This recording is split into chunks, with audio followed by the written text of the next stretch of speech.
ঈদ মুবারক।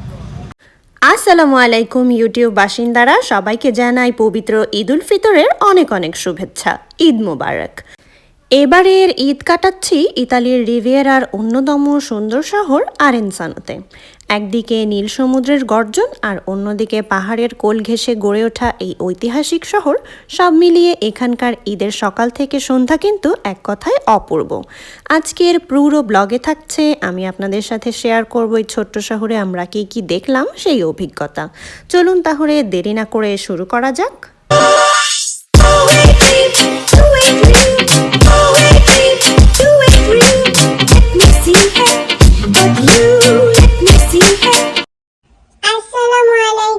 সবাইকে ঈদ মুবারক। আজকে আমি নতুন পাঞ্জাবি পরেছি, আম্মু মজা করে সেমাই বানিয়েছে। এখন আমি খেয়ে বাইরে ঘুরতে যাব। আপনারা সবাই ভালো থাকবেন, টাটা। Welcome back everyone. প্রবাসে ব্যস্ত জীবনের উৎসব মানেই হলো হাজারো স্মৃতি। দেশে এটা করেছিলাম, দেশে ওটা করেছিলাম, এভাবে করেছিলাম, সেভাবে করেছিলাম, এগুলোই মনে করা হলো আমাদের প্রধান কাজ। তবে আজকের দিনের সকালটা শুরু হয়েছিল সেই চিরচেনা নবাবী সেমাই আর নারকেল দিয়ে সেমাই রান্না দিয়ে। নবাবী সেমাইটা আমার অনেক ফেভারেট, সেই জন্যই বানানো হয়। ডেকোরেশনটা আমি করেছি। কীরকম হয়েছে বলুন তো? সবচেয়ে বেশি ভালো লাগছিল এটা ভেবে যে আজকে বাইরের রোদ আছে। এমনি সময় তো অনেক মেঘলা ওয়েদার হয়ে থাকে, বৃষ্টি হয়ে থাকে। তো এই রোদ আবহাওয়াটা যদি না থাকতো, ঈদটা একদমই মাটি মাটি লাগতো। একটা সেমাই রেডি হয়ে যাওয়ার পরে আমরা রেডি করে নিচ্ছিলাম আরও একটা সেমাই। তাড়াতাড়ি আজকে কাজ করতে হবে, কারণ ঈদ বলে কথা, বাইরেও তো ঘুরতে যেতে হবে। আর এইদিকে আমার ছোট্ট বাবুটা ছোট্ট পায়ে পাঞ্জাবি পায়জামা পরে বারান্দায় তার আপন মনে খেলা করছিল। তার এই আনন্দ দেখে মনে হচ্ছিল আসল ঈদটা তো আমার এই প্রিয় মুখটার হাসি দেখাটাই। বাট আফসোসের বিষয় হলো সে পাঞ্জাবিটা পরতে পারলেও ঠান্ডার কারণে পায়জামাটা পরতে পারেনি। যদিও এখানে এত বেশি গরম পড়ে যায়নি, তাও একটু একটু ওয়েদারটা ভালোই ছিল, যেটাতে পাঞ্জাবিটা তো পরিয়ে রাখা যাচ্ছিল, বাট পায়ে একটু বেশি ঠান্ডা লাগছিল। তো ওকে ওখানে খেলায় মগ্ন রেখে আমরা এখানে সেমাইটা রান্না করে নিচ্ছিলাম, অন্যান্য আয়োজনগুলো করে নিচ্ছিলাম। এই যে ঘরোয়া আমেজ আর টুকটাক আয়োজন, এটাই প্রবাসে আমাদের এক টুকরো বাংলাদেশ বলতে পারেন। তো চলুন আমরা এবার সেমাই টেমাই খাওয়া দাওয়া করে ঘর থেকে বের হওয়ার প্রিপারেশনটা নিয়েই ফেলি।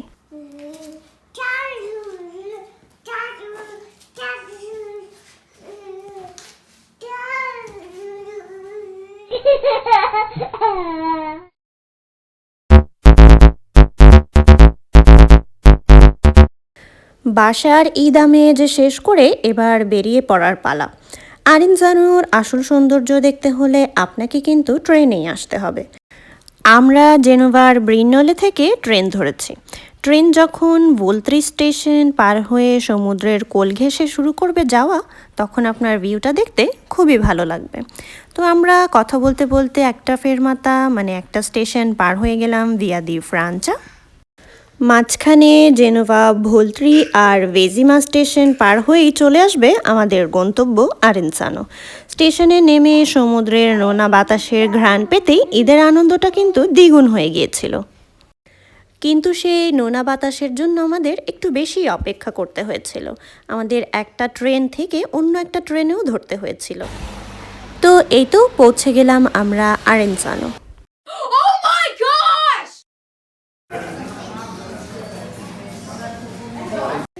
সেদিনের ট্রেন যাত্রায় খুবই বোর ফিল হচ্ছিল, একদম ঘুম ঘুম চলে আসছিল।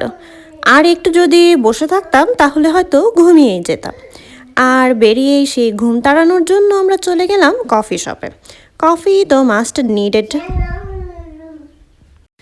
তাই কোনো রকম কফিটা গিলে আমরা বেরিয়ে পড়েছিলাম ঘোরার উদ্দেশ্যে। কারণ যদি সন্ধ্যা হয়ে যেত তাহলে আর ঘুরতে ভালো লাগতো না, রোদ রোদ থাকতেই যাওয়াটা দরকার। আরেনসানোর সবচেয়ে আকর্ষণীয় জায়গা হলো পার্কো দি ভিল্লা নেগ্রোত্তো কাম্বিয়াসো। এই বিশাল পার্কে প্রচুর ময়ূর একদম মুক্ত অবস্থায় ঘোরাফেরা করে। আর এই জন্যে আরেনসানোতে আমরা রাজকীয় ময়ূরদের সাথে ঈদ কাটাতে এসেছি আজকে। আরেনসানো থেকে কোগোলেত্তো মানে এরপরে আরেকটা জায়গা আছে, সেটাও খুব সুন্দর, কোগোলেত্তো নামের। সেখান পর্যন্ত সমুদ্রের কোল ঘেঁষে একটি চমৎকার সাইক্লিং এবং হাঁটার রাস্তাও রয়েছে। এটি আগে একটি পুরনো রেল লাইন ছিল, যা এখন পর্যটকদের জন্য একদম উন্মুক্ত। এই শহরের বিশেষত্ব হলো এটি একই সাথে সমুদ্রের পাড় এবং পাহাড়ের পাদদেশে অবস্থিত। অর্থাৎ একদিকে নীল জলরাশি দেখবেন আর অন্যদিকে সবুজ পাহাড় দেখবেন। আমরা এখন পার্কের ভেতর দিয়েই হেঁটে যাওয়া শুরু করেছি। পুরো পার্কটা হেঁটে হেঁটে বের হয়ে গেলেই আমরা সামনেই পেয়ে যাব আমাদের সমুদ্র।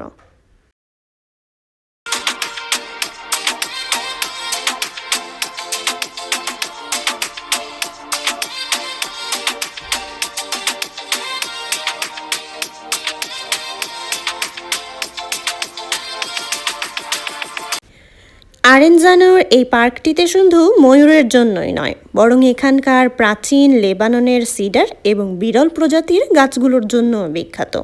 প্রকৃতির এই সজীবতা আর স্নিগ্ধতা মনের সব ক্লান্তি কিন্তু একেবারেই দূর করে দেয়।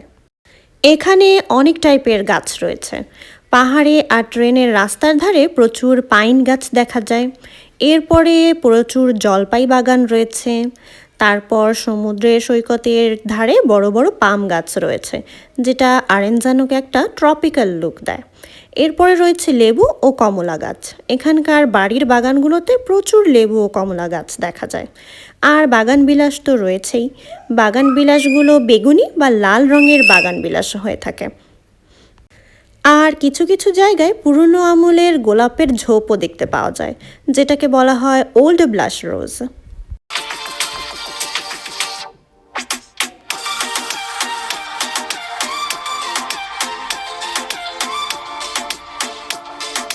ওকে গাইস, বিগ অ্যানাউন্সমেন্ট, এখানে প্রচুর ঠান্ডা, আর এত ঠান্ডায় একদমই ফ্যাশন করা যাচ্ছিল না। স্টাইল পরে সুস্থতা আগে, তাই আমি ছটপট আমার সেই পুরনো এক যুগ আগের জাক্কাটা পরে নিলাম।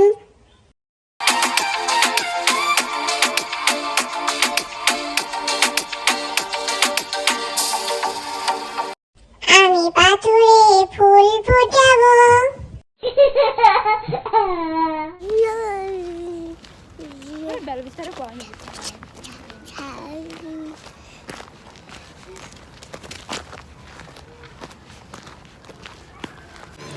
এই তোমরা আমাকে না নিয়ে কোথায় যাচ্ছ? পিছে তো দেখো, পিছে পিছে তো দেখো, আমি এখানে, আমি আসতেছি, দাঁড়াও।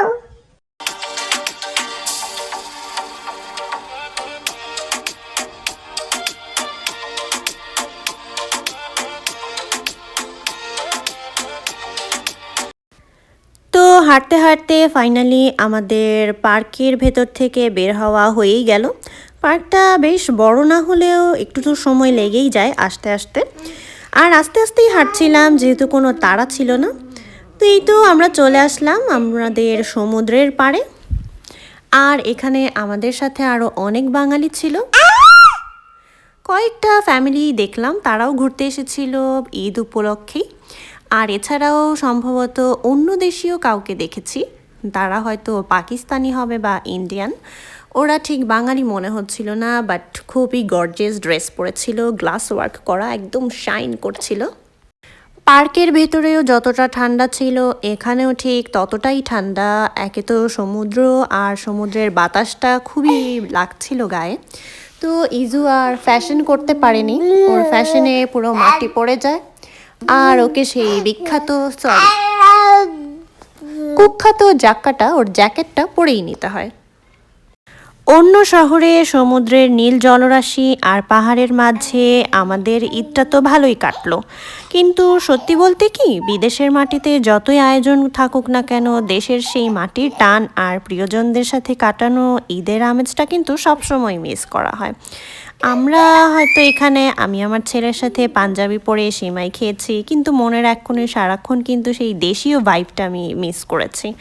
আর আমরা যারা প্রবাসে থাকি, আমাদের কাছে ঈদ মানে হলো ওই এক টুকরো বাংলাদেশ খুঁজে ফেরা, কখনো রান্নায়, কখনো ড্রেসে, কখনো বা নিজেদের ছোট ছোট খুশিতে।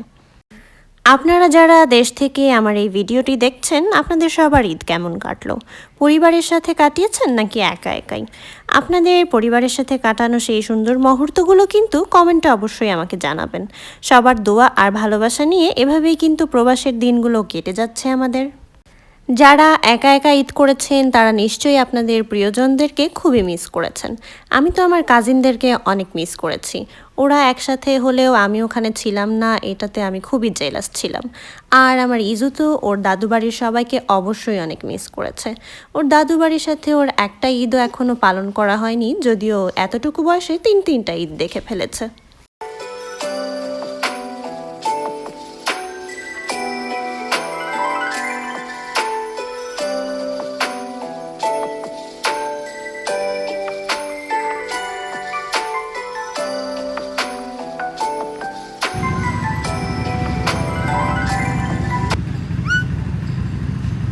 কই মা, দাও আমার বেলটা একটু বেঁধে দাও, চারটা কোনা তাড়াতাড়ি করে আমি একটু হাঁটাহাঁটি করে আসি না নানুর সাথে।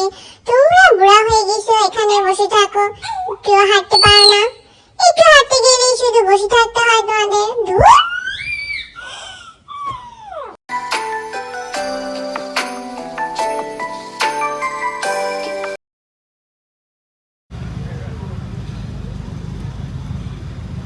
ঈদ মুবারক।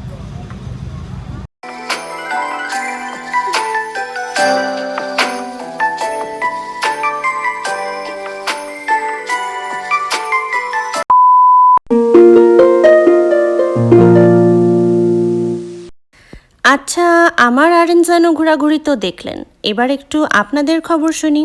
কার কার ঈদের শপিং করতে গিয়ে পকেট গড়ের মাঠ হয়ে গেছে, একটু হাত তুলুন তো। আমার তো মনে হচ্ছে এখানে সবাই আপনারা যারা মেয়েরা রয়েছেন পাকিস্তানি ড্রেস তো অবশ্যই কিনেছেন, তো তারাই এবার হাত তুলুন যারা পাকিস্তানি ড্রেস কিনেননি। দেখি আমার মতন কয়জন আছে। আর সবচেয়ে ইম্পর্টেন্ট প্রশ্ন হলো, সালামি কত পেলেন? আমার ছেলেকে তো দেখলেন সে সালামি পেয়ে ছোটোখাটো একটা আরেঞ্জানোর কোটিপতি হয়ে গেছে। আপনারা কি সালামি দেওয়ার বয়সে আছেন, নাকি সালামি দেওয়ার পার্টিতে নাম লিখিয়ে ফেলেছেন?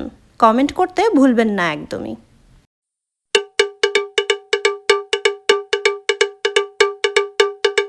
So here is the exclusive part. এবার চলুন এই পার্কের আসল রাজাদের সাথে আপনাদের পরিচয় করিয়ে দিই। আরেঞ্জানোর বিখ্যাত ময়ূর। এই ময়ূরগুলো কিন্তু একদম মুক্ত। ওরা এখানকার পরিবেশের সাথে এতটাই মানিয়ে নিয়েছে যে মানুষের খুব কাছে আসতেই ভয় পায় না একদমই। আপনি হয়তো পার্কের বেঞ্চে বসে আছেন আর হঠাৎ দেখবেন একটা ময়ূর আপনার পাশ দিয়েই হেলে দুলে হেঁটে যাচ্ছে। এদের হাঁটার ভঙ্গি আর নীল সবুজ পালকের আভা দেখলে কিন্তু সত্যিই মন জুড়িয়ে যায়। আর আপনি যদি খুব ভাগ্যবান হয়ে থাকেন তবে আমাদের মতো ময়ূরের পেখম মেলে নাচও কিন্তু দেখতে পারেন। এবার দেখতে পারিনি ঠিকই, কিন্তু আমরা এর আগের বার যখন এসেছিলাম তখন কিন্তু খুব সুন্দর একটা ভিউ পেয়েছিলাম ময়ূরের পাখা মেলার। এরা সাধারণত খুব শান্ত স্বভাবের হয়, তবে খাবার বা টেরিটরি নিয়ে নিজেদের মধ্যে মাঝে মাঝে হালকা খুনসুটিও করে। আপনি পার্কে হাঁটতে হাঁটতে হঠাৎ এদের তীক্ষ্ণ ডাকও কিন্তু শুনতে পারেন। এই ট্রিপের সবচেয়ে বড় পাওনাই কিন্তু এই সুন্দরী ময়ূরদের কাছ থেকে দেখা। নীল ময়ূর কিন্তু ভারতের জাতীয় পাখি। প্রজনন মৌসুমের শেষে ময়ূররা প্রতি বছর তাদের সুন্দর লেজের পালক কিন্তু ছড়িয়ে ফেলে দেয়, পরে আবার এদের নতুন পালক গজায়। তবে এখানে শুধু নীল নয়, বিরল প্রজাতির সুন্দর সুন্দর সবুজ ময়ূরও রয়েছে। রিমেম্বার আমি বলছিলাম এখানে অনেক টাইপের গাছ রয়েছে আর অনেক বাড়ির সাথে লেবু গাছ রয়েছে। এই সেই লেবু গাছ, এই বাড়ির পাশের এই বাগানটায় অনেক লেবুর ধরেছিল ওই গাছটাতে। আমরা রাস্তার ওই পার থেকে ভেবেছিলাম লেবুগুলো হয়তো এখানে আসলেই নিতে পারবো, বাট আনফর্চুনেটলি আমরা একটা লেবুও কাছে পাইনি। Finally it's time for home. ঘোরাঘুরি তো অনেক হলো, এবার বাসায় যাওয়ার পালা। দেশ থেকে দূরে থাকলেও আমাদের মনটা সবসময় কিন্তু বাংলাদেশেই পড়ে থাকে। আর আজকের এই পুরো ব্লগে আমাদের সাথে থাকার জন্য আপনাদের সবাইকে অসংখ্য ধন্যবাদ। আশা করি এই ছোট্ট শহরের আরেঞ্জানো আর আমার এই ছোট্ট ছেলের ঈদের আনন্দ আপনাদের ভালো লেগেছে। ভিডিওটি ভালো লাগলে লাইক দিতে ভুলবেন না, আর যারা এখনো সাবস্ক্রাইব করেননি ঝটপট করে ফেলুন। আপনাদের সবার ঈদ কেমন কাটলো সেটা কিন্তু আমি কমেন্টে শোনার অপেক্ষায় রইলাম। সবাই ভালো থাকুন, সুস্থ থাকুন, ঈদ মুবারক।